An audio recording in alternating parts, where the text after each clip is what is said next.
আজকে আমরা কালাম ভাইয়ের জানাজায় শরীক হয়েছি। মহান আল্লাহ রাব্বুল আলামিনের কাছে শুকরিয়া আদায় করছি যে আমরা সুস্থভাবে এই জানাজায় আসার জন্য। আপনারা সকলেই জানেন কালাম ভাই আমার অধীনে বিগত 15-20টা বছর চিকিৎসাধীন ছিলেন।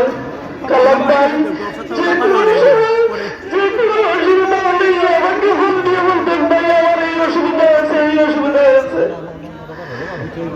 কালাম ভাই যখন করোনা আক্রান্ত হওয়ার পরে আমি অনেক চেষ্টা করেছি হসপিটালে দেওয়ার জন্য। ওনার লাস্টের স্টেজে চলে গিয়েছিল, কিন্তু কোনোভাবেই হসপিটালে দিতে পারে নাই। বললো, ভাই আমার ফুল আস্থা আছে আপনার প্রতি, আপনি আমার চিকিৎসা করেন। আমি সিলেট রাউন্ডার থেকে আইসিইউ থেকে যখন ঢাকায় নিয়ে যাই অ্যাম্বুলেন্সে, তখন উনি বারবার আমাকে